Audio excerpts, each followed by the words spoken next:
Welcome everyone to Chirping Zebras episode 89, the Alexander Mogilny episode. There's a name from the past and a name from Russia. Mark Riley alongside Gino Binder Jr. as always, coming to you from Lovell Arena on the campus of Levelvel Academy. And that's very important for our guest coming up, but we'll get to that in a second. But we want to thank Levelvel Academy for letting us use their place. I want to thank our sponsors right off the hop here. The referees, Crease, your one-stop shop for all your refereeing needs, from assigning, payment, development. They do it all. Find them at refscrease.com. Also want to thank Damon Financial LLC. Damon Financial, for over 24 years, Damon Financial has helped families and business owners grow and protect their wealth with clear, trusted strategies from retirement planning and investments to tax-efficient solutions. They deliver no-nonsense advice focused on your goals. Call 508-321-2101 today to schedule your meeting with Damon Financial, or visit them at damonfinancial.com. Also want to thank Townsend Hockey, our buddy Graham Townsend and Townsend Hockey, and we'll hear a little bit more about them in a little bit. I need a teleprompter is what I need. That's we need to do this and just record it once, so you don't have to do it and waste 10 minutes of the show. Is that in the budget, a teleprompter? We got to get that. We need a sponsor to sponsor. We can just via get a holder for your phone and just. Well, I could do that, but I can't see, so I got to hold it close. Anyway, I digress. So we'll need a big teleprompter. So we'll need a huge one, and not compensating. We want to remind you to like and subscribe on YouTube. Smash the button, like the kids say. And also follow us on the social medias, the Instagram, the Facebook, and of course the TikTok. Absolutely. It's my also line. Want to your line. Also want to remind you to visit chirpingzebras.com and get your merch on our new online store. And we'll be having these special edition hockey hoodies coming out soon as well. Good Christmas gift. You still have your white pine hockey on from last week. Yeah, which I'm sure you washed it, or maybe we didn't leave where we're sitting a week ago. And, of course, from Full Ride, the YouTube show Full Ride with our buddy Pat Shea. And this was the main... Home of the Bucks right here, baby. Bucks. Home of the Bucks. That's my line. That was your line. Your one and only. Actually, you had more than one. I did. You had a couple. I'm just biased. I thought we were the best actors in that whole thing. Just saying. Your line about snapping. That was pretty good. That was a good one. But filmed here at Levelvel Academy. A lot of the scenes were filmed here with Pat Shea, so we're looking forward to a season 2. Yep. I think you might be up for an award for Best Supporting Assistant Coach with 7 Am I going to be invited back to the second season? Yeah, you'll be back. You were an integral part of my comedic excellence. I was the butt of every joke, which I'm happy to play. Well, that's kind of how we wrote it. But you have to wait. Gigi Marvin. Oh, excellent gold medal winner. Just incredible outlook on hockey and women's hockey, and she's one of those first women that actually went through the ringer, did it all the hard way to where women's hockey is today. Like she went through the ringer, did it the hard way, and now when they get there now, they got all their stuff. They got their team managers, they got equipment guys, they got the thing travel, cooking. Yeah, the whole thing. Yeah. She's incredible, and I hate to say it, but she might have won me over about Minnesota. Tell you, Minnesota knows how to do it. I mean, they do it right with the towns and the high school hockey and everything. I mean, it's pretty cool. But she was awesome. If you haven't checked out episode 88, yeah, you need to do so because she was fantastic. I was hoping she brought the gold medal. Yeah. Next time we'll and I want to do a segment with her about showing those videos of women's college hockey and seeing what she thinks, because I think she'd have great insight on that.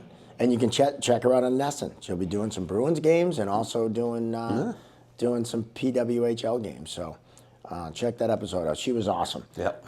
Just like our guest today, also awesome. Yes. In his own way. He's the owner of this building and of Levelvel Academy, and he started it.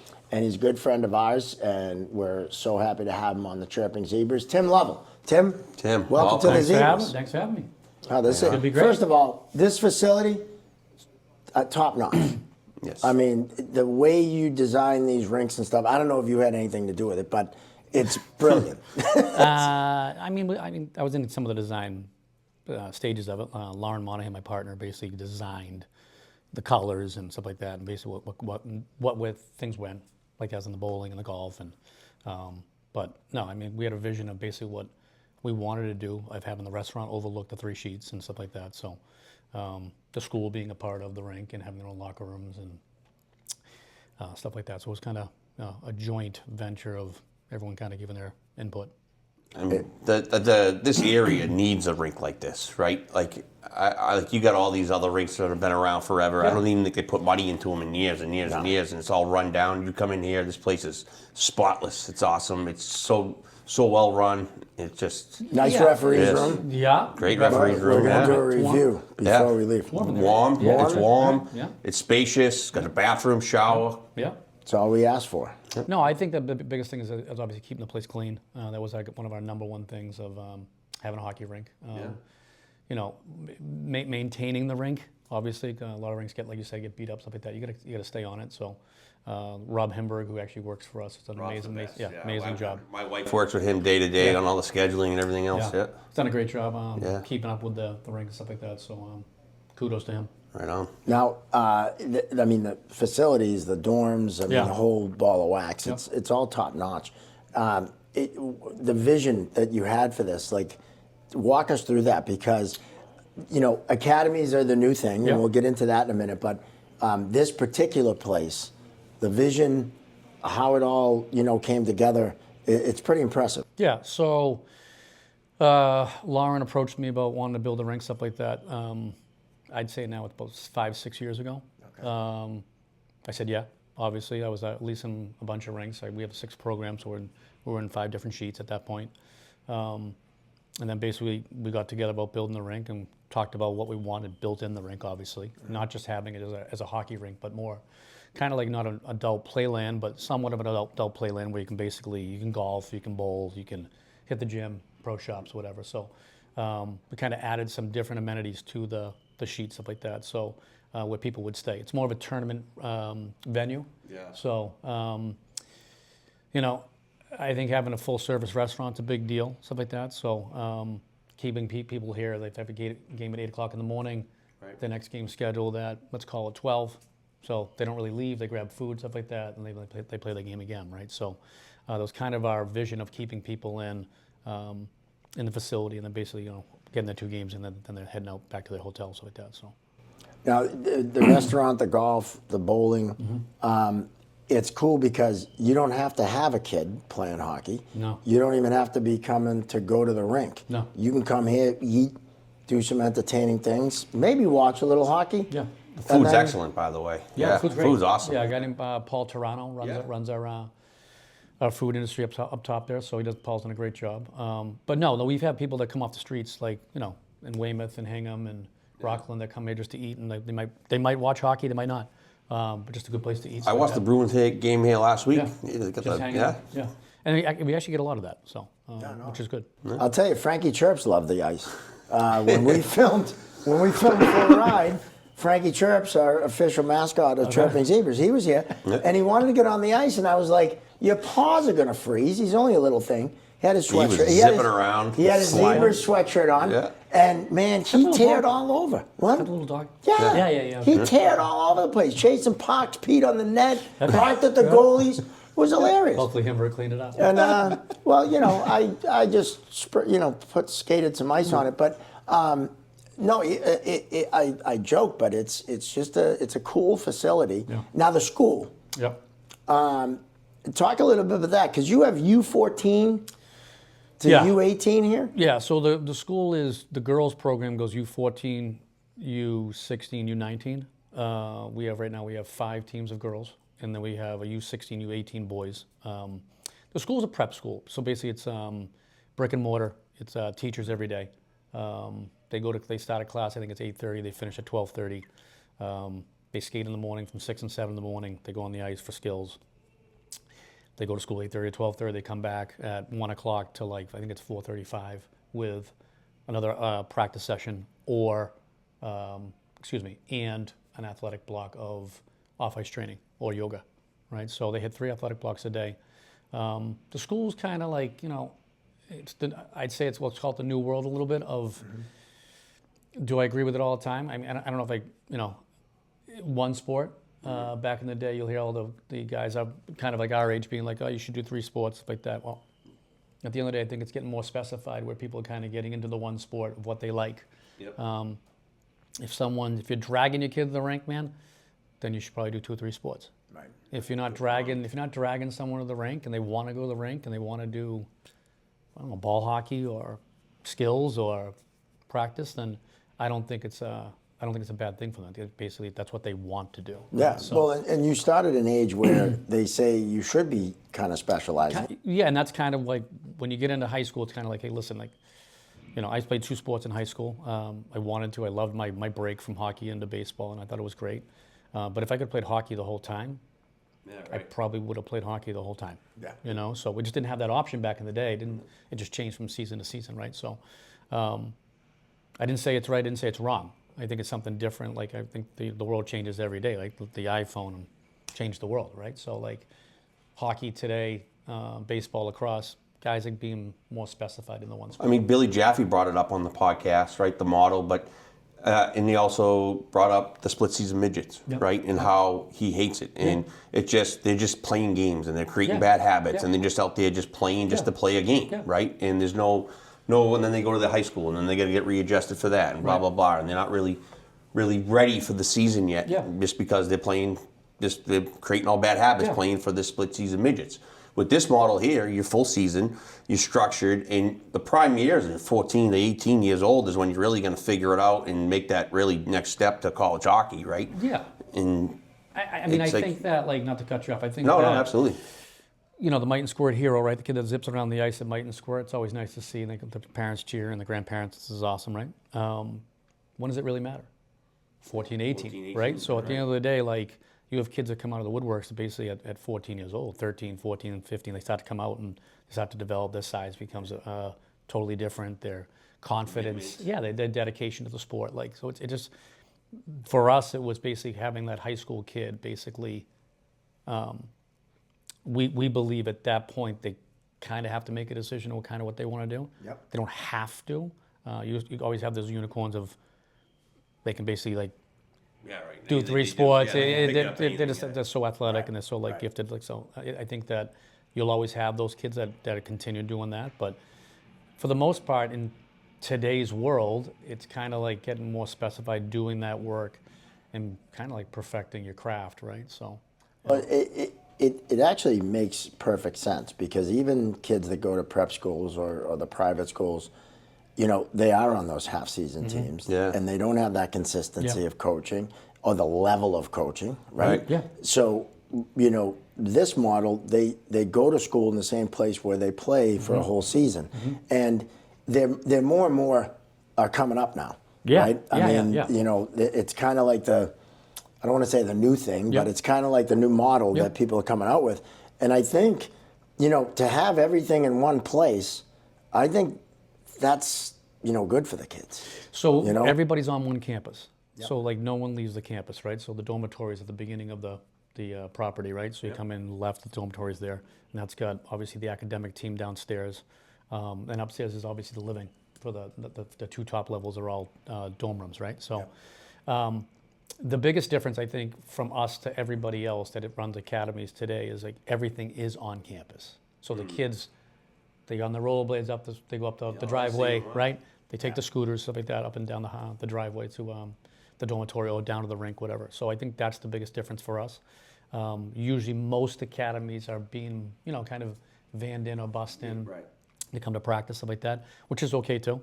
I think the convenience factor, and I also think like, the facility is amazing, and then the staff. The staff has been here at Lovell Hockey. Most of those guys that work here grew up here, right? Or they started Lovell Hockey with us as instructors, right? So it's the same faces over and over and over. I think we've done a pretty good job over the last 25 years of producing players, Division I, Division III, high school.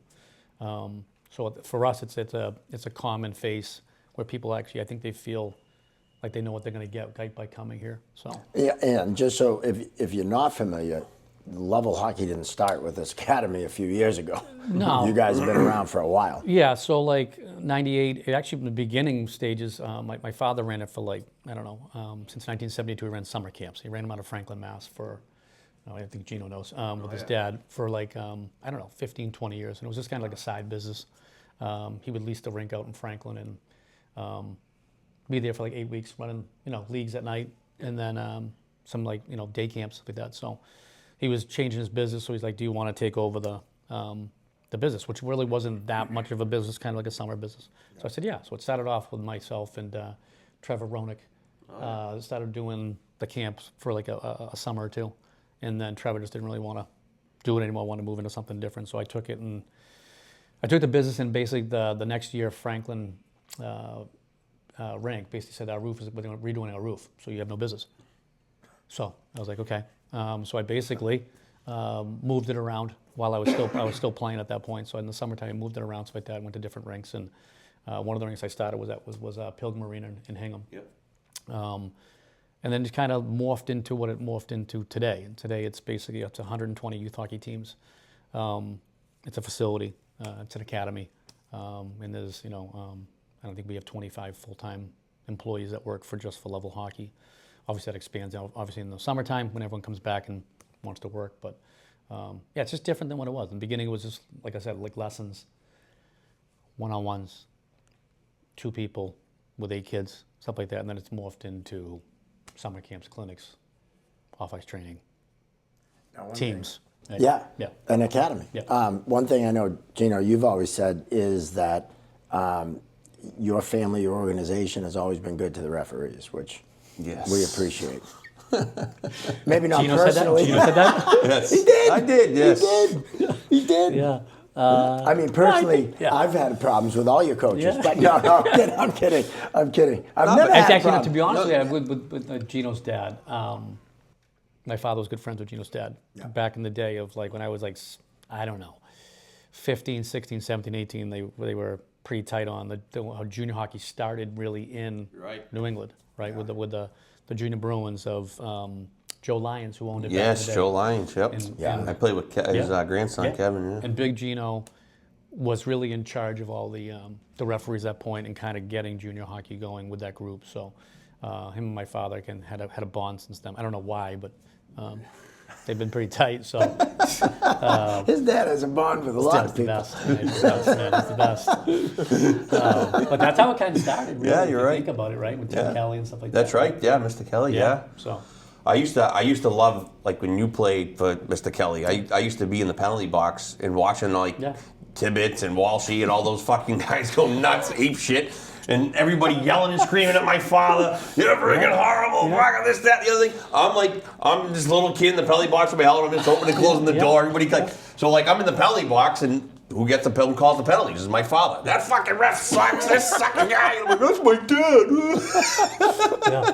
But then afterwards, everybody's in the locker room drinking and laughing their ass off. I'm like, that's how it used to be. Yeah, right? yeah. It was great. I mean, like the teams they had back then were good. They were awesome. I mean, it was the start of junior in New England. Yeah, right. Yeah. So, they were wagons too. They were, and like it's funny, like you look back at those teams, but there was some high-end guys. All those guys, all you guys went to D1 pro hockey, yeah. And it's funny because it was like a startup, kind of like the academy. Like, there's not many of us, right? If you really think about, it. But like you just said, there's so many guys now calling and asking, hey, how'd you do that academy? What's the deal? Like even this afternoon, took a phone call this afternoon, like, how's it work? What's your day like? What do you do? Like, so everyone's trying to kind of copy the model, stuff like that, which is, obviously a compliment to myself and Lauren, like what we created with the academy model here at Level Academy, right? Level Arena. I mean, it didn't really dawn on me, honestly, until we talked to Jaffe yesterday. Mm-hmm. Like, until he started complaining about the split seasons. And I'm like, holy crap. I'm like, those are the worst games to referee. They're horrible. It's horrible. Like, I absolutely dreaded working on those games. I stopped years ago. Honestly, like, they've been around for 40 years. I know. Forever. So, like, no one's ever changed the model. Like, I think they're trying to be like, go more full season. I think they're trying to make the prep schools do kind of what I'm hearing is the one sport. I don't know if that's going to work with the prep schools. Right, because they make you do 3 sports. Because Right. like Yeah, when I a went to lot of Avon, you had to do like Yeah. either football or workout, and then I Yeah. played lacrosse too. Yeah. So like, And it's, yeah. and again, that's that model for the prep school. I didn't say it's right, didn't say it's wrong. No. Works for them. Right. What works for us is what we're doing here.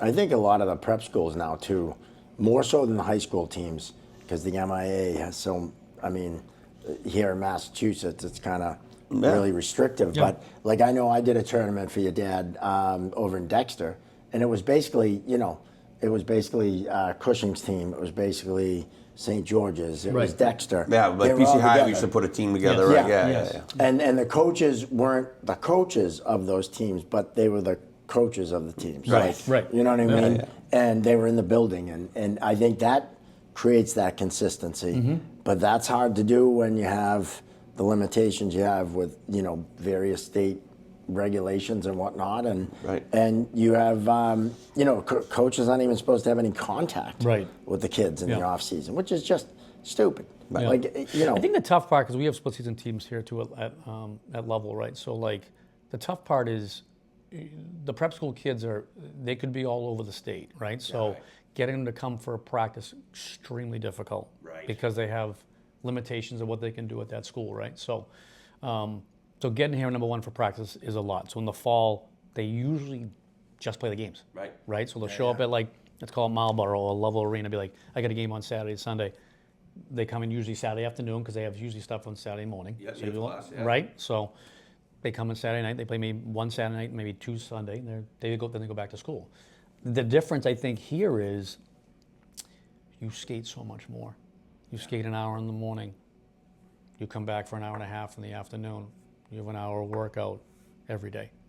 So it's basically, no matter what, you got 3.5 hours of, call it training Right. per day here, where the split seasons, it's kind of like, it's not even like a tune-up for the season for them. It's more like kind of having fun, Yeah, right. right? Yeah. There's very good players on teams. Some teams are loaded, Right. But it's more like kind of fun for them. Yeah. And I think that's the complaint I think about the split season. Like Jeff, might have been talking about something like Yeah. kids aren't really taking it that serious, or they're making their Exactly his bad complaint. habits from it. Right. Maybe that's what he's saying, but there's still really good hockey players in that. Oh in yeah, that- he wasn't they're good. complaining about the good. talent. Yeah. He was complaining about the model. the model, Yeah, right? yeah. Consistency And I think and- that like Mass Hockey's talked about, can hockey in Massachusetts become more, what's the word I'm looking for? Consistent like us. Kind of like being like, I'm not saying we're the best, but Right. consistently doing stuff where you're here, like you said, for 8 or 9 months of doing the same stuff over and over and over. And like to the point of reffing those games, those split season teams, if I'm a senior and I'm 18 and I know I'm not going to play USA Hockey, that last game, I'm going to fucking kill someone. Well, Right? you have repercussions though. Like some of the high schools, they'll Seriously, sometimes you think that you go, what are you thinking? Then you go, oh, you don't give a shit. You never play in USA Hockey. the calls, yeah, You know? yeah. You call the high school though. You call the athletic director and you say, hey, you see what? No, they're not They gonna don't do give a shit. But no, they don't care. That last game is true, though. That last game oh, was it's awful. horrible. It's 100%. awful. Yep. The referee going into must be like, what's Yes. going on here? No, you Right? just know it. Yeah. Like you know it. You just expect it, and you got to be ready for You it. hope a close game. You hope for a close game, so that naturally the competitive instinct takes over, and you want to Yeah, win. well, yeah, so they yeah. focus on that. God help you if it's 6-1, 7-1.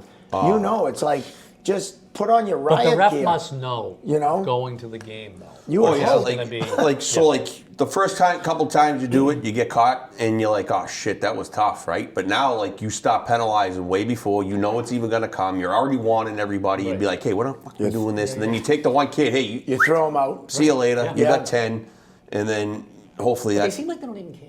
No, they don't. No, they don't. And they Because yeah. of the rules of being like, No, it's Well, because they know because there's if no I got kicked out, repercussion. my father's kicking me in the fucking ass, right? These kids don't get a kick in the ass, No. right? They get a trip to Dairy Queen. No, they're like, fuck that ref. He was an asshole. I can't believe he kicked you out for telling him to Yeah. go fuck himself. Yeah. It's like, what? yeah, it's true. It's actually true. Yeah. They're world. awful. It is, yeah. Well, It's unreal. We talked about this with Gigi a little bit with the athlete of today. Yep. Completely different than Yep. now. I'm a different generation than Yep. both of you, and even from your generation to now is completely different. I mean, accountability is something that tends to be lacking in How you coach. generationally. How you coach definitely has something to do with it. But the athletes you have to deal with, and you see it even at the professional level in the colleges. You get these athletes that come in and like, I don't want him as a coach, and the coach is fired. They're coddled more. They're more sensitive. They're more, you know what I mean? We had a psychologist come on one of our junior coaches meetings, and he came on. Well, basically, what the psychologist said was, these kids nowadays, their heart rates are beating 10 times faster than when we were kids, because they have way more distractions with their phones, with everything. They know more shit than what we did. Yeah. So like their whatever nervous systems, or they're growing up in a different world than what we grew up in. Like, we didn't grow up in that world. I have no idea what that world's like, with having all that distractions, all that technology, and constantly like just seeing yourself and people commenting and like all the image shit, right? Well, you get the information from the phone right away. Instantly. Right, Yeah. which is different.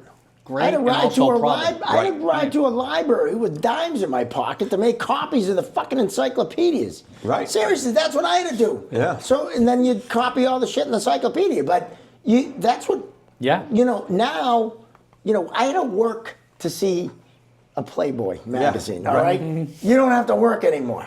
Okay? Good point. Exactly my Seriously. point.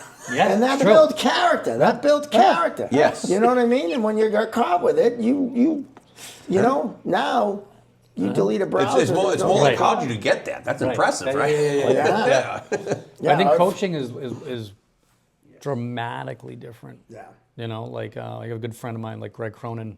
He coaches in the Iowa Wild in the American Hockey League. Like, he's like, Tim, like, it is dramatic from when I coached you at Maine to how I coach today. He's like, what you can say, how you say it, how loud your tone is. He's like, that doesn't even doesn't even exist anymore. And I'm like, well, yeah. I said, well, for me at my place, I said, I agree with you. I said, but kind of old school in my approach here. I think you'd agree if you watch us do skills and stuff and teach kids. We still have that kind of old school mentality of like, you only get the pat in the back if you do it right. Yep. Do it again, do it again, do it again. Some people don't like that. Honestly, man, like, then we're not for you. Right. And in this world in Massachusetts hockey, if you don't like me, there's someone down the street you can go to, right? So, and that's a good thing and a bad thing. Teaches you like the right lesson, the wrong lesson. You don't have to like fight through adversity, stuff like that with a coach, because there's so many more options for you in today's world in hockey, right? So it's funny, like, listening to guys that will coach at the higher levels of what they can say to kids and what they can't. And they're all adults.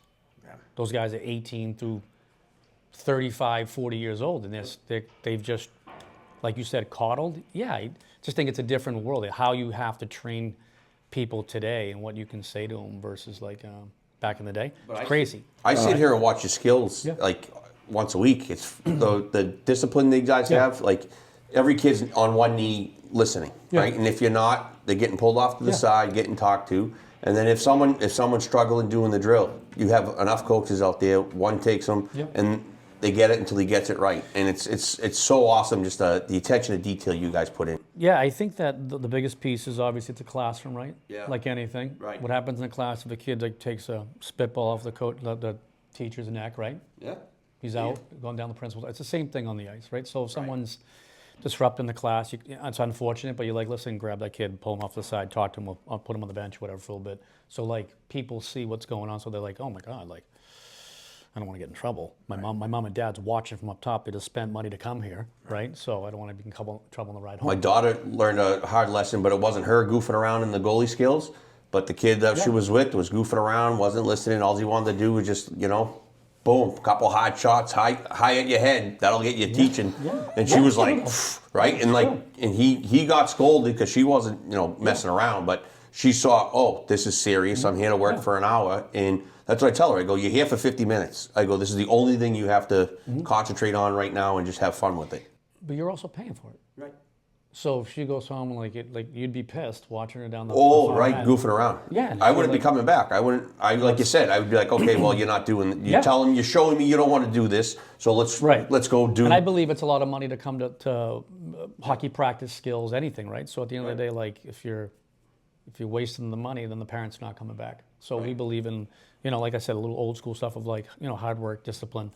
Are we crazy? I've been told crazy, but at the end of the day, I don't think we're crazy. I just think we want the best out of the product, where somebody went home saying, that was a good session, man. Like, that those guys did a good job. They were on my kid. They grabbed my kid. Could have been their arm, could have been their knee, could have been their head, whatever, right? But they corrected that kid at something during the session that will hopefully help that kid out when he plays his games on the weekend. Like, even something simple as, like, I watch all sorts of practices and the coaches out there, kids holding the stick with the wrong hand and, whatever. Like, they see that right away. They're like, they walk, I watch them, they walk over and boom, and just the little corrections. It's just, and you don't get that everywhere. No, I think that's what we kind of built on, honestly. Yeah. It's we were, I think, built on power skating and basically puck handling, but everything was basically trying to correct as many kids as possible. Is everyone going to get corrected every shift? No. There's a lot of kids at times, but you try to snag kids as they come at you. If you're doing line drills versus stations or whatever you're doing, you try to grab somebody if they're doing something incorrectly, because again, it's going to help them throughout the week going into their games on the weekend, right? So right, because if you're doing a drill incorrectly, you might as well not even fucking do it. We're just spending the money for nothing, right? So, and again, can we grab everybody? No. I mean, you try to, but at the end of the day, discipline is part of the game of hockey. Yeah. If you're not disciplined, whether it comes to taking penalties, whether it comes to playing the system correctly, right? Yeah. Where do you learn that? Yeah. You learn it in practice. Yeah, I agree. Right? You have to be held accountable, because you're going to be held accountable in a game. Discipline's, it's sport. Huge. Yep. In every sport. Yeah. You have to be the biggest one disciplined. is probably boxing, right? I mean, like, discipline, like how to be right. I mean, let's be honest, but I think discipline's in every sport. Like, I look at football, I couldn't play football. Yeah, well, you're supposed to run the route. You're supposed to have it. You have your assignment. At the end of the day, do your job. Someone's knocking you down, stepping on your finger, spitting in your face, Right. punching the back of the head, choking you out. And then you throw the football back to the referee, and then you go do it again. Right? So I mean, discipline, I think, it's amazing how some sports are really disciplined, some aren't as much, but discipline's a massive piece of who you are as an athlete. Yeah, like athlete discipline's on and off the ice, right? It's like the shit you do off the ice is just as important on the ice. Yeah. And the more disciplined teams usually win. Yeah. And the more disciplined players usually succeed or move forward, where the ones that don't. I mean, if you're a college scout, I laugh at these kids who are playing in these showcase tournaments and they're running around like assholes, taking a major penalty or getting a 10, right? And you're going, kid, you see Jerry Keefe in the stand, you're like... Yeah, do you know that they're not going to want this? You're an idiot. They're not going to want you because they don't want to be killing penalties because you're an idiot. Yeah. Right? And that's, they don't get that, though, unless they have good coaches. Yeah. Right.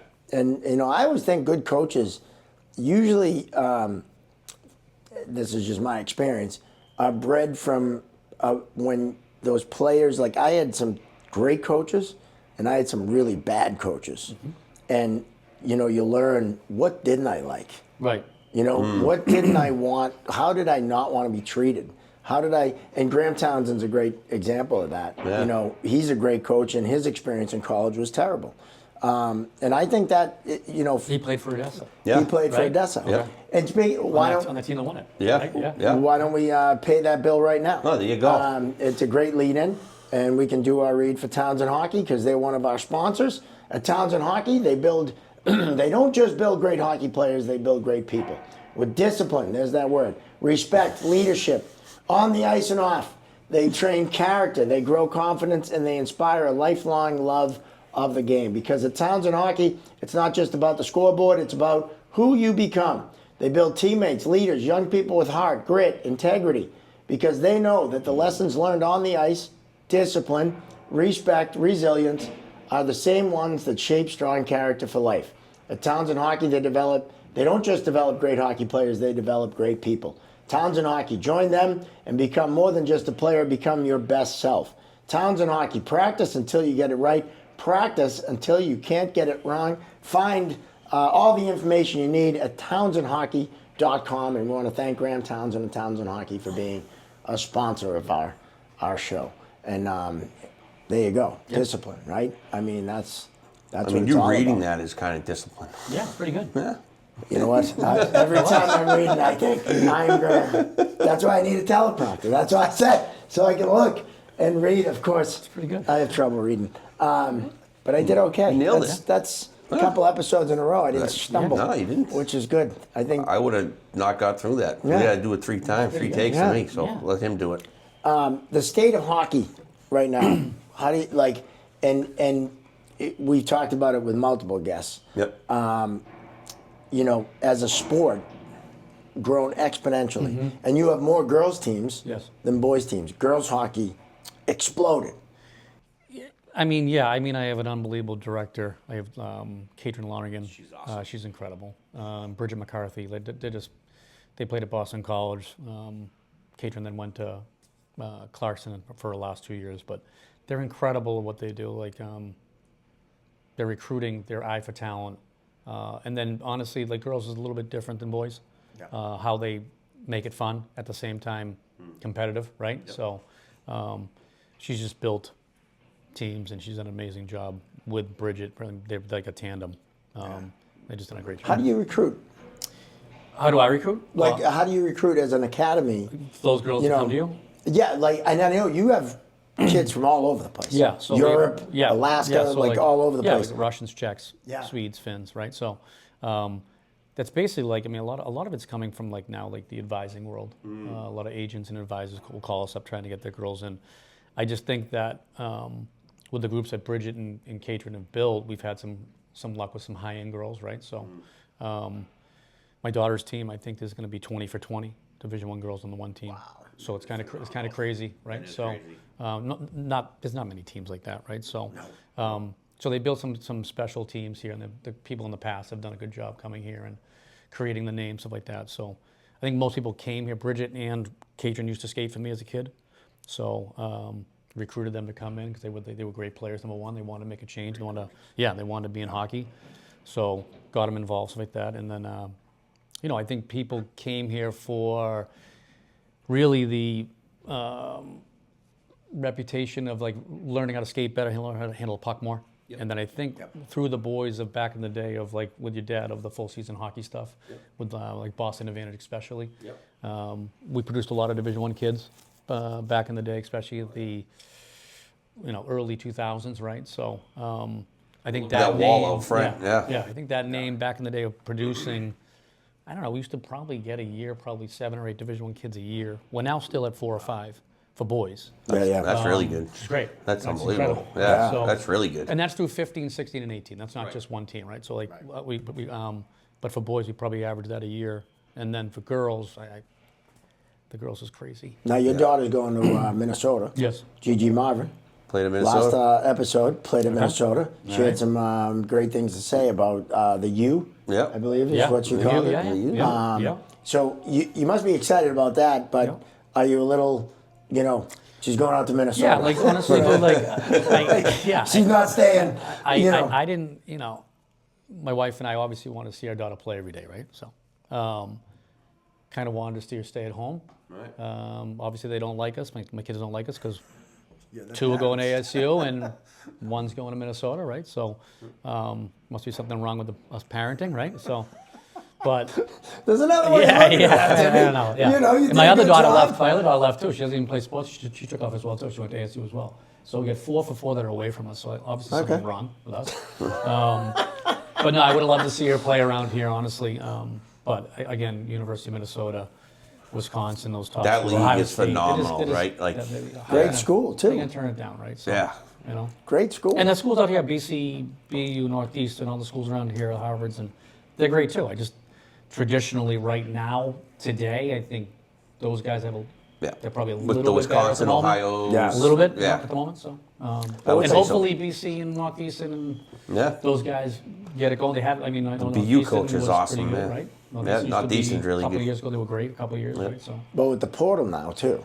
it can change in the your snap thoughts of your on that? fingers. Yes. Well, Like- okay, I'll get into that. No, because it's created a complete, not that people didn't transfer in the past, but now it's easier to do it. Okay, so I and people are transferred. doing it for different Yeah, you reasons. transferred, I yeah. transferred. And it was taboo back in the day. Right, Yeah. I remember that. Right? When people were like, wait, Tim Lovell's leaving Maine to go to UMass Amherst. Yeah. Right? So I remember I took a lot of heat for that because I was the first one to leave Maine, and then we had like 6 other guys followed. But I took the heat for it because I was like, we weren't going to play in the playoffs again for another. It would have been 3 out of my 4 years at Maine not playing for any playoffs, right? So I was like, you know what, I'm done. I want to make a move. My son did it. So Timothy Jr. went from Boston College to Arizona State, right? And I have the theory of, I understand the school's aspect of, we put time into you, we recruited you to come to that school, and then you play for 4 years. Get it, totally get it. At the end of the day, if you're behind somebody when you come into a school, and you're a high-end kid, and you're on that second line or even that third line, well, your career is totally dictated because of that, right? So the opportunity to move from a school and get an opportunity right away to maybe be on a first line or a second line versus a second, third, or fourth can make the kid's career. So I look at it two different ways. I believe my own son got an opportunity because he went somewhere where someone's like, I'm going to let you play in BU, which I think enhanced his game and helped him play pro hockey, right? So for me, about the portal, I understand the coaches that are in the game of college being like, well, we got to go work harder to keep. I'm like, well, you got to learn to keep kids. And like at the end of the day, like how do you satisfy that kid that's coming in being like, we're recruiting you, and then I want to say the word lie, but you're like, you're not playing as much as we told you were going to play. Right. So then the kid's basically like, why would I stay here? Right. If, right. You know what I mean? Again, do you grind it out? There's some guys that say grind it out. Sometimes that never happens for you. Right. Because the kid behind you is getting the same maybe opportunity, the same talk that you got coming in the following year. Right? So for my guy, it worked out. Right? Yeah. So like, am I against the portal? No. I look at like Jalen Hurts and Tyalul, whatever the guy's name was, when at Alabama. Yeah, right. When Hurts had to leave because Ty was coming in and he was going to lose his job. So he left and went to Oklahoma, right? And then look at him now. Because he left. Because he left and got his playing time. Exactly. So like at the end of the day, I see both sides to it, but I think it's more of a benefit for the athlete that's sitting behind someone that's going to get that ice time. So for that point, I'm just going to throw out a name, Tom Brady. Like, he never did leave.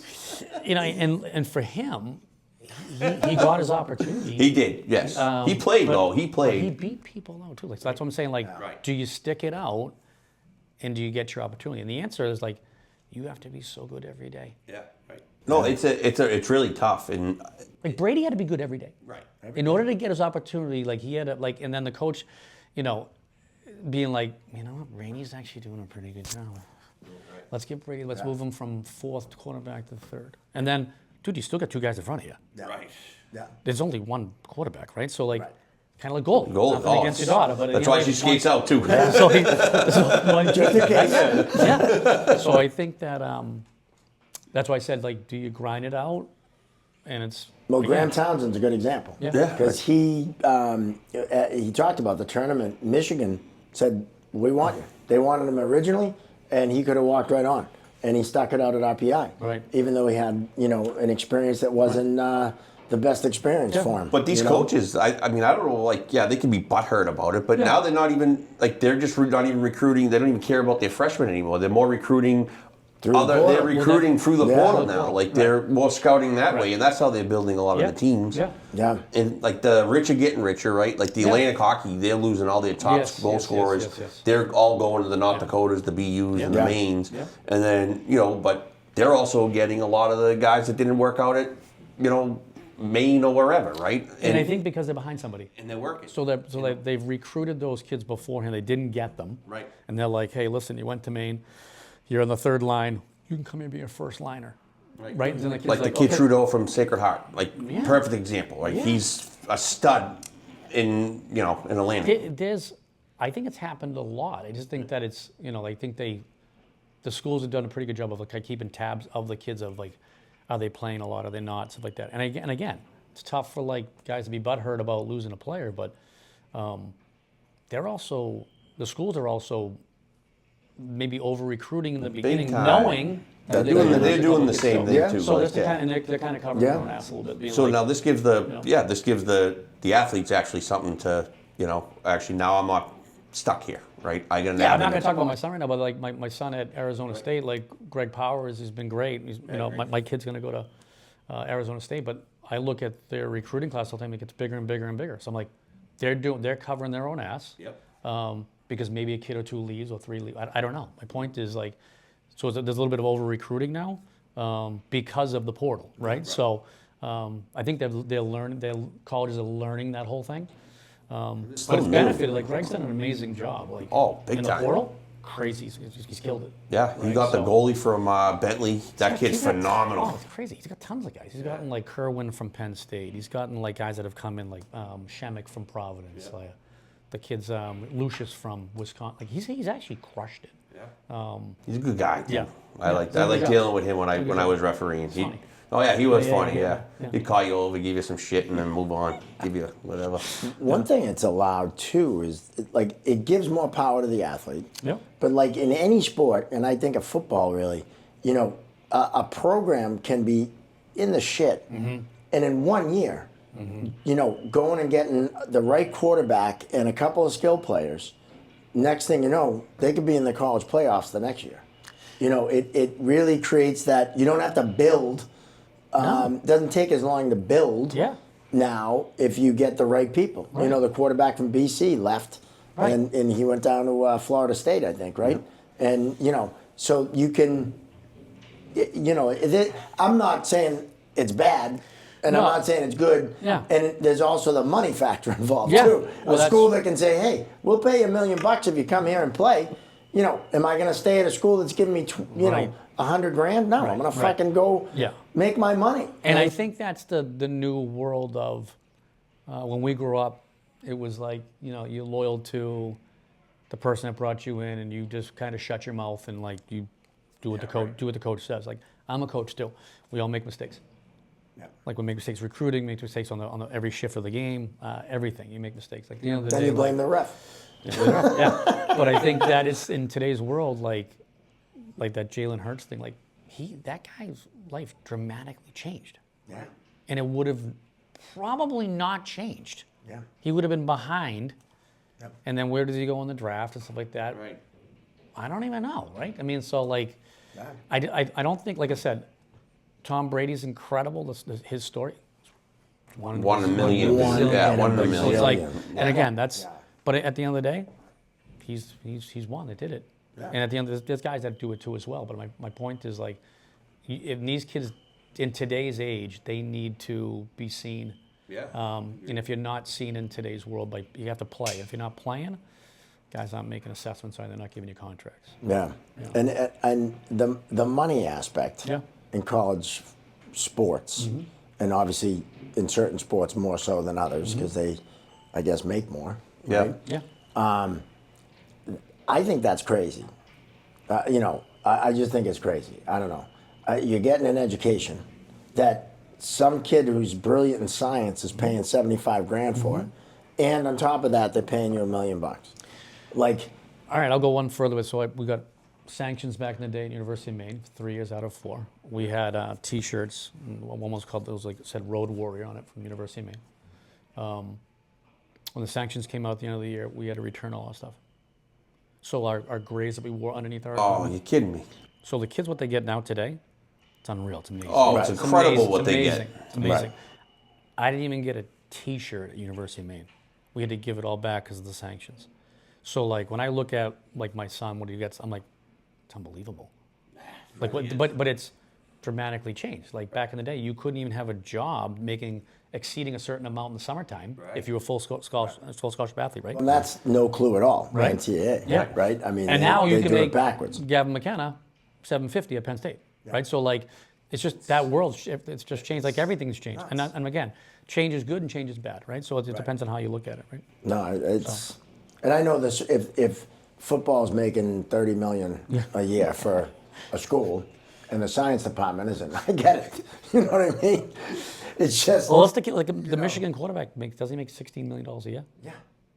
So he doesn't Like, have to, not even out so of he doesn't school. even have to play pro Oh, sports. no. No. I'd Yeah. blow my knee out right. and say thank On you for the purpose. donation. Yeah. You know, and walk away. Tanya Harding, You know, Oh, yeah. Get me out. Nancy Kerrigan, right? And then just let it rip. Why not? Right?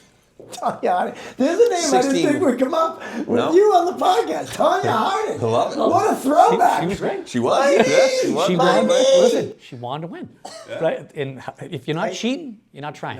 Right? She was more than That cheating. story's wild. To That see her story now, is it's like, nuts. Nuts. Awesome. That whole, that was, If you're not cheating, you're not trying. no, she went a little overboard. Just a tad. I'm going to club the other skater like a baby incredible. seal, It's actually you know? Oh, it's nuts. Yeah. It's, and what's funny Actually is, incredible. yeah, it really is. you know what's funny? And if you're watching and never heard this story, or listen and never, look it up. Look it up. Tanya Harding and Nancy Kerrigan. Like, that is fucking bizarre. The people that don't know what Right? that, what, yeah, I guess there are. Yeah. Oh, There yeah, is, there's plenty of, because that was how many years ago? Yeah. That was a long time ago. Yeah. That's right. Right? And they're, you know, The Olympics are coming up. That That- story always gets brought That's how up. she's Yeah. going to get her shot to be in the limelight. She had to take someone else out. she did. she got her 15 minutes of fame in more ways than one. Yeah. Right? Yeah, absolutely. And yeah. she still didn't win the gold, but you know, she She tried. got a nice set of, tried, She yeah. tried. she got a nice set of silver Yeah. handcuffs. I know that. Yeah. You know, that's wild. That's one of those stories you forget all about, and then when you hear it, you're like, "Holy fuck! Do you remember that shit?" Yeah. You know what I mean? It's so The insane. investigation that went on, the whole thing. Yeah. And the boyfriend involved, Yeah. there was like a whole Yes. conspiracy there. You know, and like, I mean, that kind of changed the whole dynamic of, I'm sure, figure skating and the security. Yeah. Right? Like, who'd have thunk it? You know? Fucking wild She tried, story. though. She tried. Oh, damn, she tried. I mean, I think she should have clubbed her a couple times. You know what I mean? Like, she only hit her once, right? I mean, she didn't even She hit did. her. You didn't- It was the yeah. boyfriend, Yeah, right? yeah. That clubbed her, but Right. she... I didn't even think he clubbed her that bad. He hit her he hit her in the knee with Right. like a stick. Like a tire something. iron. Was it a tire iron? I don't know. I just, Hit him with a tire. These are scrub crawl marks from human hands. Hit him with a set of keys. that's funny. Right into slap shot. Yep. Always. But tire iron. Yeah, you should have done more damage. Right? You only hit her once. Once. Yeah, just one mean, club. Once in the Honestly, knee. Yeah, you got to do more damage than You that. got to hire a Couple better times. person. Yeah. Right? Yes. Yes. Yeah, you. That person failed at that job. Oh, big time. Because she was all right. She should have got one in the knee and one in the neck. We don't condone. If you're gonna do something, do it right. For Yeah. Christ's sake, Yeah. that's the point. If Yeah. you're We gonna don't do something, do we it don't right. condone It's like violence being a on thief when surfing you get caught. zebras. Yeah, right. You didn't do it right. Yeah. Yeah. You're not My a- Uncle you're not a Aldo good- has you're yet to not a get thief. caught. You're not a good thief. As you always say, Gino, I didn't steal it. I acquired it, Your Honor. So there you go. Going back, that took a turn, as it always does. Yeah. Right. Going back to, because I've reffed a lot of level games or advantage, right? Yeah. Your coaches were really good on the bench. Like, I don't know, maybe lying you had a or you different. just- No, I mean good. Like in I the never way really they- hear anything about level coaches. A couple No? other programs you do, but like I get phone calls like all Yeah. the time. But like more phone calls I get are from our refs with more than anything. The you know? best game was I did a game. It was in Hingham, I think, and it was, I don't know if it was one of your U16 or I think it was U18, and it was against the Springfield Picks. Okay. And it was the Sano brothers, or as I like to call them, the Sano sisters, were on the bench for Springfield. Okay. Complete fucking assholes. This game. Maybe they're good guys, but as coaches they were dickheads. And one of them, motherfucked me. When was this? This was a few years back. Okay. And I gas him, right?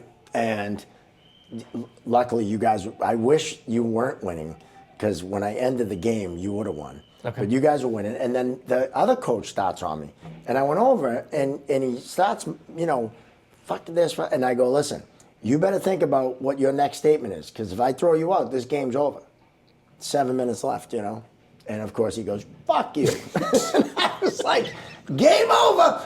And I remember going over to your coach, I forget who it was, and I go, we got to end this thing. And he was like, I'm fine with that. Get the kids home early. Right. But Watch football. no, Sunday. seriously, never, there was never an issue. No. Which is a testament to the program you run. Because there are programs out there. Where Listen, I think, nightmare. I think every, I think it deals with all your coaches and what your rules are. So we started way back with player and parent code of conduct.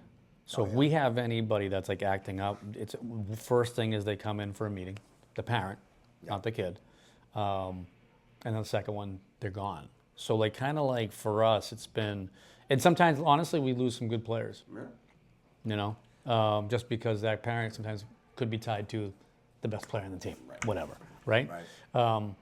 But usually we get rid of them. So for us, I'm not saying coaches are going to coach and they're going to bark at the referee here and there. They probably shouldn't, because it never usually changes their mind, right? So I think. But sometimes they're doing it just to fight for their team. Sometimes they're doing it to you can work for a call, but you know what I mean? Face-off location, what you see. But it usually doesn't work. No. So I think that we've had meetings with our guys way back, being kind of stay off the refs, especially since the whole back in the COVID situation when there was no refs. Right. So guys are we're have them knock out, because we're not going to be able to play the game.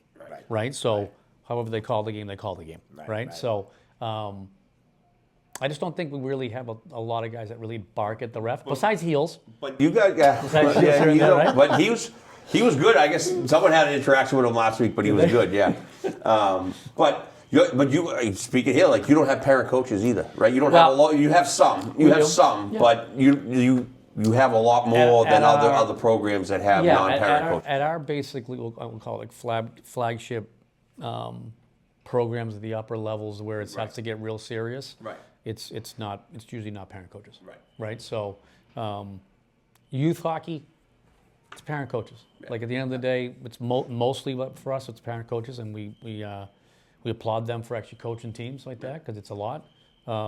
We try to have some qualifications on the coach. I see some of the coaches out here. They all play D1. I run into Warner and McDonald, and they play at UMass. Right? We've been real lucky. I think it's one where we live. We have a lot of people down here that basically have come back and settled in this area, and we have some high-end coaching. I think Advantage, I don't know, 4 or 5 years ago, we were going through it before, right around COVID time. Every single team had a Division I or a pro coach. Wow. That doesn't mean they're a great teacher. Well, no, and just because you played at a high level doesn't make you a good coach. But there are pieces that more than the guy that didn't play. And more than likely, and that goes back to if they had a shitty coach, they're probably a good coach. Or if they had a good coach, they're probably a good. I think, that factors in. I think the biggest benefit on having a father, mother that played the sport and coaches is the ride home with your son or daughter, and what you can actually teach them on the ride home versus someone that didn't play, right? So I think the benefit of the coaches is something that if they played at a high level, they can give that child some massive tips. Even parents, like my daughter's team, there's some parents that they never played hockey, and they're yelling shit on the ice, and I'm like, listen, come here, come talk to me, your daughter's awesome. I'm just stop, she's doing the right, you're yelling the wrong thing here. And then they get confused, right? Because then they go on the ride home, and the person's telling them the opposite of what maybe you're telling them. You gotta hustle. Right. The person might be like, no, we're holding up, we're playing this system. So we're not hustling after that puck. We're reading here, whatever. And I think that's more of the issue than really anything. Big time, 100%. Because I think every parent, I'll say it here on this podcast, thinks they're playing in the National Hockey League, PWHL. They all do.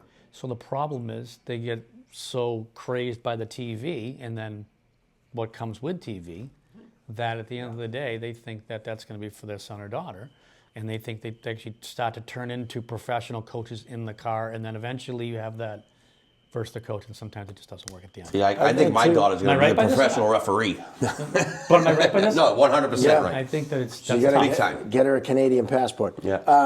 I think what you're saying too is a lot of money is spent now on these club teams and all this, the skills and like we talked about it.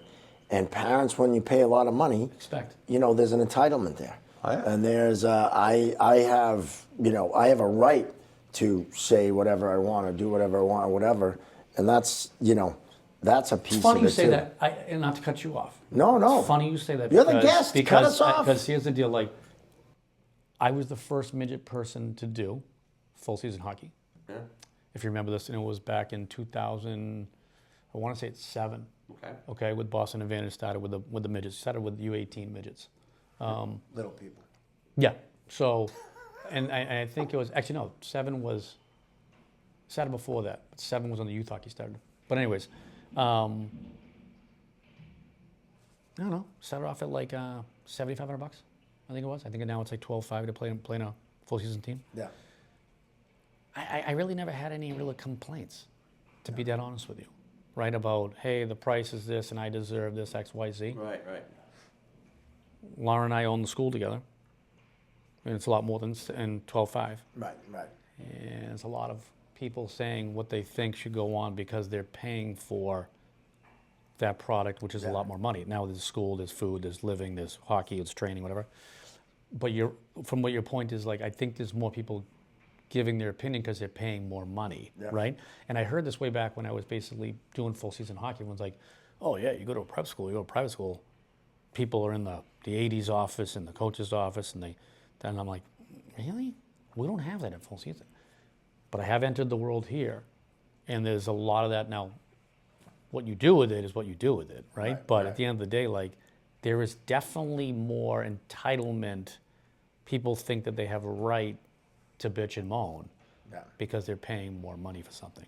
So, like, And that's not just in hockey. no. That's in every It's sport everything, and yeah. in life. Yeah, I know. Right. That's my mean, point. I think because you're paying big money to go to a private school, I just, at the end of the day, like, the hockey's the hockey and the coach is the coach, and this is what we kind of back the coach on, this is how much they play, and it's up to them to how much they play. Well, and also, if, as the consumer, it's like watching TV. If you don't like what's on, change the channel. They have the right, right? Yeah. If I Not to don't- come here. If I don't like a certain brand of bread, why the fuck am I buying it, right? So it's no different than anything else, Yeah. right? Right. Now, you've dealt with parents for a long time. Yeah. What's the craziest fucking thing? Don't use names. If you want to. You can. I use names. I know in Springfield, someone's going to come after me. What's the craziest fucking thing you had to deal with? It's been 25 years. I know. That's why I'm asking. So, you. like, You What's have the recent one? You have most the recent- data. You dude, have the honestly, data. Mark, like, I've seen everything. Yeah. What's some of the craziest shit you've seen? Not just fights in the stands, like fights with like back in the day, fighting with the coach after like games, out in the middle of like where people like walking. I mean, I'm at Pilgrim. We had fights with the coach walking out of the locker room and the parent attacking them, and then everyone breaking it up. It's awesome. Been involved in a men's league brawl at Hingham because I was upstairs in my office, overlooking the sheet, and then outside of like the boards, major league brawl with like, I don't know, 15, 16 people fighting. We had to jump in. It was crazy. People hitting each other with sticks. So they like and helmets are off, like if they're off the ice. That was probably like the most scared I've been in an event. Like I was kind of like, oh my God, I'm gonna get clubbed with a stick. Right. Yeah, it was crazy. People were getting pounded on. Yeah. And like nothing went on. And then he just got up and they came and walked away. It was people like noses were over here. I was crazy. That's probably like Over the a most men's league game. men's league game. Yeah. Yeah. I mean, I used to sit there and watch the men's league because there's always fights in men's league. Oh yeah. So we would all sit up top, after practice at like 9:30 and watch the games. And like the stuff that goes on is unbelievable. Oh. So I mean, it's totally different because it's real men fighting and stuff like that. So like that stuff's probably the most entertaining stuff that I've probably been involved in. You're probably looking for like what like fights and stuff. Like there's been just anything. I mean, it could be Just anything. I mean, we've all seen crazy shit. Crazy parents just like pulling their kids off the ice or just like yelling. Yeah, but then we're like, you got to go. Yeah. So that's kind of our. If something like that happens, like we're like you're out. Yeah. And it's unfortunate. Like I said, like sometimes it's the better guy. Right. It's always the case. It's usually it's usually the case. Or it's the worst guy. Yeah. Right. Right. Right. So, so I mean, like, I think that the men's league is probably the biggest one in my 25 years. I Of can something see being that, like, yeah. I can see that. This is out of control. Yeah. And I love the way everyone just walks away. People were being hit Oh, yeah. with sticks Baseball swings, yeah. in the pile. Like, and I was like, It's just fucking and we were in there trying to break things. It was, that's nuts. yeah. And then afterwards, nothing. People just went into their locker rooms. Barbecue out back. Beers in the parking lot. Which Which was was weird. Which was weird. I was like, these people wanted to murder each other. And then basically after they was like, I'm like, all right, let's get out of here. Showered up, washed their nutsack up a little bit, and then took off. That's why I stopped doing men's league refereeing. I never 'Cause it really was got like- into it. I never did it. Well, I did it for a little bit. Yeah, well, that's why I never did A it. little bit, and then it was like, you guys got to get up for work tomorrow. What are you doing? I'm not getting involved with this. I've seen a fight. I'm not saying every single game. Almost a fight in every game that I've watched, and I've been there for Pilgrim over 20 years. You know my buddy Nicky Lettieri, Nick Yes, Mad Dog, right? yeah. We're at Northeastern. Kid got a full cage on, whatever, right? They're going back and forth. Kid slashes Nicky in the shin. Nicky slashes him a little higher. Kid slashes Nicky higher. Boom, and then it was just like Yes. baseball swings. Yeah. Finally, Nicky literally swung his stick right across the kid's chest. Yeah. I'm like, what the fuck is going on? Yeah, I'm like, it's it's true, a though. stick fight. It's true. Yeah. And I've seen that for like 20 years. Yeah. Yeah. Like, I mean, because I was in Pilgrim for so long, but Yeah. yeah, we used to sit there and watch it, dude, and laugh. Yeah. But it was like, I think the most stuff happens in men's league. Like, you see stuff like midget's tough. The midget level is Right. hard. Like they run reckless. They're fucking killing each They other. kill each other. Yeah, they want Like even like last year, like my son played 18s and like he's in the USHL right now, right? So he's like, the hockey in the USHL. He goes, yeah, it's tough. Everyone's good. He goes, it's nothing like 18. 18's like, kill the kid with the puck. Yeah. Right? Because you have some kids like, I'm never gonna play hockey again. Could care less. right. I'm trying to play club or D3 or trying to play D1. But it's such a disparity on the player. So some kids are just literally hunting someone down just to murder them. Right? Well, the USHL too. I reffed out there for a year with Chris Rooney lived in Iowa. I was there for a year. You were there. Yeah. There's scouts at every game. Yeah. There's eyes on every game. Yeah. And there were fights, but it wasn't chaos. Hockey's good though. The hockey's Hockey's really good. really good. It's always Yeah, been it's good. awesome. Doesn't Jerry Keith have- played. He was the captain of Omaha when I was there. Yeah. My son's in Omaha, yeah. Oh, okay, yeah. That's where I The live, Lancers. Omaha. Did Yeah, you? yeah. I live in Omaha. Yeah. No. So he's out there. I mean, but the hockey's just good hockey. So you don't have really the donkey running around. Yeah, here and there, but I mean, nothing like last year was The American League, the year of the lockout, the American League was fucking awesome. Like Pasternak played, like all these other Shens. better. Yeah, hockey. You blew the whistle. There was no scrums. They were like, no, when the lockout's over, I'm not getting hurt down here. It was unbelievable. Just everyone just dispersed. Yeah. I was like, well, this kind of sucks, but like I I think thinking about it too, the USHL, there's accountability right away because very few kids have a cage on. Most of them are all wearing the halfies.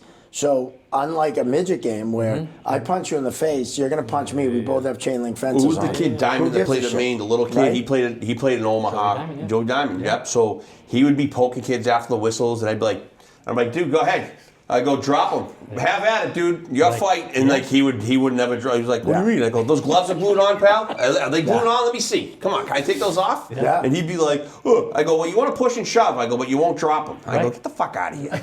Oh yeah. But it's true though. The cage saves a lot of people. Makes a lot of people tough too. Everyone's tough. yeah. They get a windshield on, and it's like, get out of here. I'd like to get your input or take on this. College going to half shields. Well, I think they should, but I think they should for years. But I guess it's the insurance. Whatever, I think I don't know. I think college hockey, like having the half shield, prepares you for the level afterwards. I think it would change the game too. Bring all the hands Dramatically. down. You won't see. Yeah, you Bring the keep the sticks hands down, the blow up hits, the whole game thing. gets clean. Yeah. Yeah, it's clean. Way cleaner. I've said it all along. And But it's liability, the insurance, right? I get the liability, but I think it's liability, but there's I don't. liability everywhere. Right. Like you play football, there's liability in football. There's liability in freaking every sport. It's right? weird that the USHL has half shields and then you go back to cage. Cages. Right. It's stupid. It doesn't make any sense. It's stupid. And all these Canadian kids coming down, Yeah. none of them were up in the Right. 16 juniors years old, up there. they basically, because they And- sign off on that waiver, Yeah. and they're wearing half shield, like, right? I mean, Yeah. I think that's the Yeah. word, Yeah. right? If you want to sign off on It's it. foolish. All right, well, we're in agreement with that because I've said it for a long It'd be a better time game, too. though. It'd be a better game. Oh, yeah, It would. right. Because you would have no foolish guys running around and being buffoons. Yeah, you know? wouldn't have hits like No. in the face with hands and The game would shit. get cleaner. The game would get better. Yeah. Yeah. And scrums. Less recklessness. Yep. Scrums. Yeah. Scrums Like, are a big you're issue not gonna this year. punch a kid, Huge you issue know, this year. Are they? Yeah. Oh, Like I think with all the Canadian kids coming down, whatever. But like we've only had one suspension, but it's been a pain in the ass to deal with.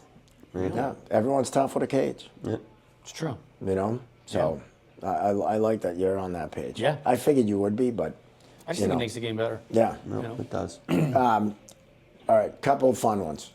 Greatest sports moment of your life, and I'll give you my example. I hit the 50-foot putt for $5,000 in a golf tournament.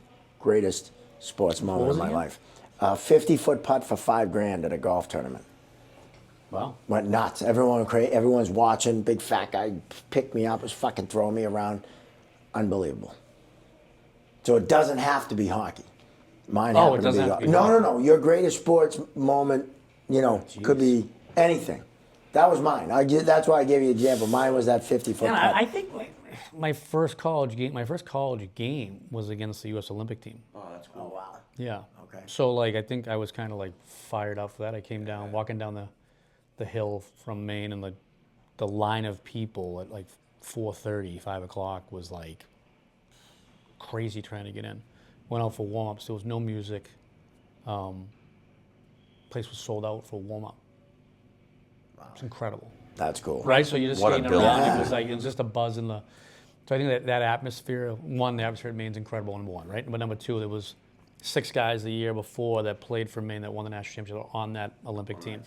We had Korea, Paul, who was basically on our team.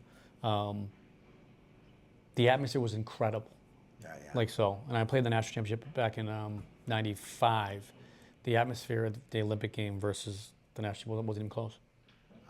It was like unreal. Yeah. Because you had so many guys that represented Maine that were in that game, and it was the first game of the year. Wow, that's cool. Yeah. So that's probably my best moment of myself in sport. We tied because of Korea. Wasn't me. I don't want to say it was me, but you didn't have any apples yeah, to nothing. Korea? I thought you were going to say the Hingham League assist champ because you used to always ask me for a phantom assist. Hey Ben, how many assists I get in a night? How many? Dude, I think I ripped that with the pie. You did. Oh, you did rip that league apart. You did. Yeah, no, I think that's probably the best moment I've had, I think because of the atmosphere, Yeah. You know No, what I that's mean? a good one. Yeah. That's a real That's good awesome. one. Yeah. Yeah. right? Yep. I love it. Love the answer. Mount Rushmore of hockey. Who's on it? Who's on your Mount Rushmore? Jesus, I mean, come on, me. Me? I thought you were saying. I am serious. My agent fucked me. Yeah, I'm serious. No, so That's fucking I'm gonna awesome. go. I obviously gotta go Gretzky Lemieux. yeah. In either order. Mario's unbelievable, and I love Gretzky growing because he was smaller and I wanted to be Gretzky, right? But honestly, Mario was ridiculous. If he didn't get injured, I always say he Yeah. unreal. He had the Mario's size, he had the unbelievable. He's talent, unbelievable. he had everything. He's actually ruined the sport though, because every scout in the world thinks they're getting the next Mario Lemieux. They're looking for the next Mario Lemieux. Yeah. So they're like, well, who's the bigger guy? Yeah. Right? And then let's try to make Mario was a 5'7" talent that was in a 6'5" frame at 230. Yeah. Right? It's kind of crazy if you think about it, but everyone's unfair. looking for him and they don't exist. And he played with Kevin Stevens, who was another monster who was unbelievable. Yeah. Former guest. So you got to go those two first. That's my first. I personally, Crosby's Crosby. So I think I have Crosby because he's unbelievable. He's at a point per game his whole life Yeah. since he's been 18. Yeah. Every single year he's had a point a game. Stupid, right? So Yeah. everyone talks about Bobby Orr, right? And the reason why Bobby Orr, I think he's probably the most influential because he's actually changed the sport, right? Where a defenseman actually changed the game, right? So no one ever did what he did. So at the end of the day, like he changed actually the hockey game. So I think Bobby Orr's my, not saying he's 5, but I'm saying I think he's in that realm. I also have a big props to Ray Bork. And the reason why Ray Bork, I think we were all spoiled having Ray Bork here for 20 years. Yes. The guy was amazing. I don't think he got enough credit for what he really did in Boston with good teams and bad teams back in the day. Yeah. But his Ultimate pro. longevity, like, and I was at camp with the Bruins back in like '99, I think it was.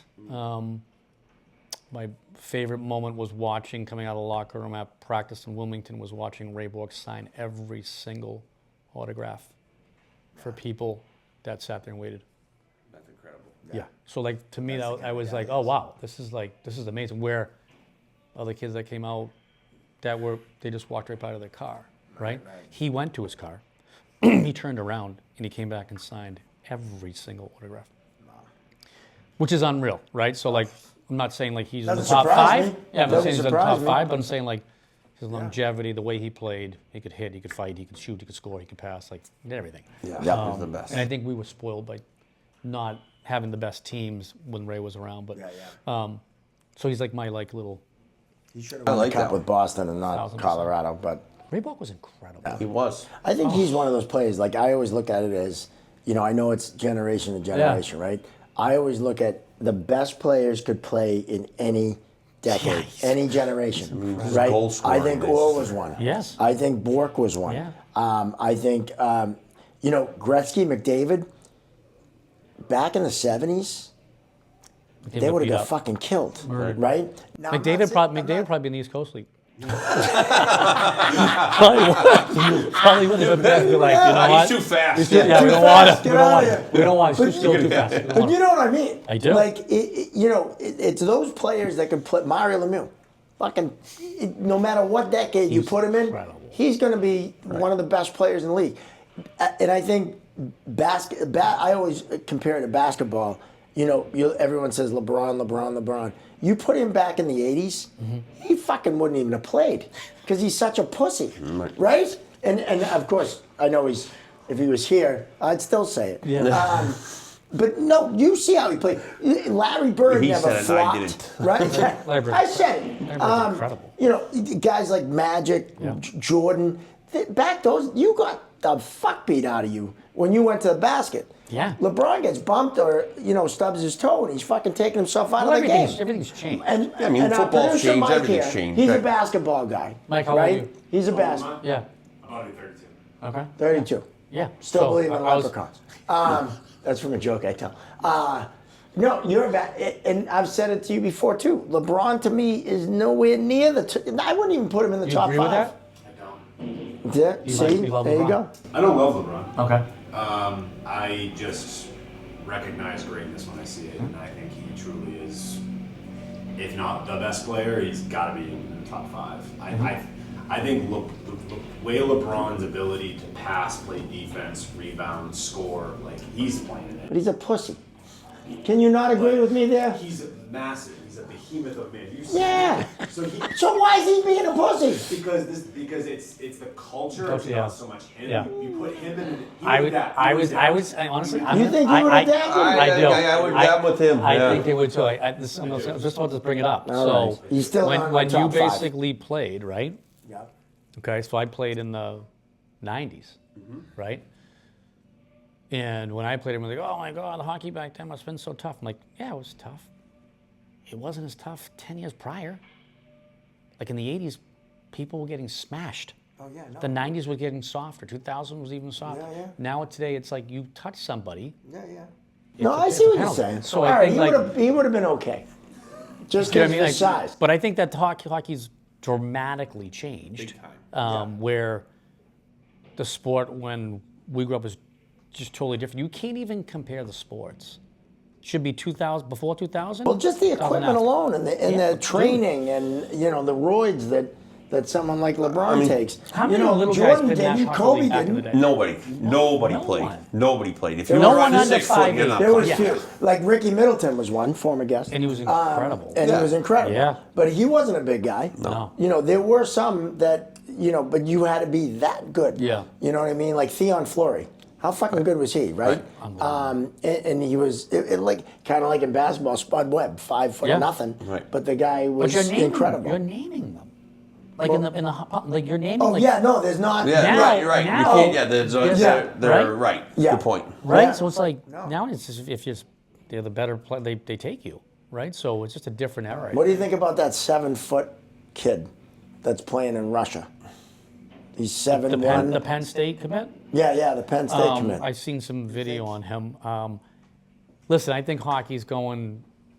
I know everyone's getting bigger, but that's I think ridiculous. that hockey's like, hey, who's the biggest kid in the crowd? Yeah. Hey, do you want to come play hockey? Where I think hockey should be, who's the better player? Yeah. You think he's gonna And that's just do me all being right? honest. Yeah, no, but you think he's gonna do all right? I do, because at the end of the day, they're going to morph him into what they want to morph him into. You know what I'm saying? They'll be like, hey, just do this. And then they'll give him 9 lives to actually make it, right? So versus the kid that basically is better at that point, but maybe that guy didn't get drafted or something like that. You know, I just believe better is better. Doesn't matter if it's big or small. I'm obviously biased. I'm smaller. But if you're better, you're better. I always thought it was weird in the American League when like kids that weren't under NHL contracts and the kids that were way better than the guys that were on NHL contracts, they weren't playing. I'm like, hey, how come so and so's out tonight? Like I talked to the coach, like, oh, he's I had to play the NHL contracted guy who's not as good. I'm like, that's fucking unbelievable. But that's how it works. Yeah, it's crazy. You know, like my own guy's involved in that right now down in Greenville. Like he's just better, but he's not under contract. Right, I did that. right. You did the grind. Yeah. Did the thing, and then they're like, we're gonna move you down. I was like, oh, my numbers are better than the whole Yeah, I guys got here. way more points. Right. So like you were it's just- leading the point. Yeah. So I just think that at the end of the day, it's tough. Like it's tough for like, just because you're small doesn't mean you're not good, right? And just because you're big doesn't mean you're fucking better, right? Right. If the bigger guy is the same as the little guy, I'm going the bigger guy all day. That's me, and I'm a smaller guy. Right. If the little guy's better than the bigger guy, I'm going with the little guy. That's just, I go with the better player. So No, it makes But I sense. think that kid at 7'1", they will make him into something. Yeah. You know what I mean? So I want to see his first fight because if I fought him, I'd just speed bag his balls. You know what I mean? Kid wouldn't have a chance. deal with this guy? those are probably big What? balls too. 7'1", they got big balls, yeah. 7'1". They get a healthy You know, hang. probably a good target. You know what I mean? Just saying. Yeah. All right, there's something wrong with me. Timmy, this has been great. Yes, this has been awesome. No, Yeah. Thank you for having us here today and Yeah, letting us yeah. do this. This was unbelievable. and definitely check out Level Academy, the Level Arena. Come check If, out their skills. They do an awesome job yeah. here. You know, Where can they find more information? Levelhockey.com, right? So that gives you all the teams, all the lessons, clinics, skills. summer camps, Yeah, the summer whole camps, thing, yeah. right? And Level Academy is on there as well. Level Academy's on levelacademy.org. Is for the school. For the school. Levelarena.com is basically for the arena, what's offered at the arena, and then Level Hockey's for all the skills, clinics, lessons, teams. Awesome. Yeah. Got to check it out because this is top notch, and we do appreciate you. I'm sure we'll be probably back here with a guest or two. Nice. You know. I'll be back here at 2 hours for Yeah, skills. you'll be back here for skills. Absolutely. I want to thank Timmy Lovell for coming on. Check out Level Academy, Level Arena, Level Hockey. They do a great job down here, and I don't just say that because you let us use the room. All right. I mean it, seriously. All right, well, that's going to do it for episode 89, the Alexander McGillney episode. And if you don't know who that is, look him up. We might have some younger viewers. Oh, yeah. Fortunately, He was filthy. I don't know Him if and those guys will Pellet. even know who that is. No, how do you not know McGill? Nah, he was so incredible. The guy was awesome. fast. Yeah. Filthy. Fast. Oh my God. filthy. Yeah. He was unreal. I bet you most kids wouldn't know who he is. Well, no, a lot of kids don't know. Matter of fact, who was it? Brick said that. Andy Brickley said a lot of the kids coming in, you know, younger guys, They don't know the history. They don't know the hockey history. They It's don't know the unreal. history. Want to hear something terrible? I ask all the kids that come in every year how big is the National Hockey League rink, and they don't even know.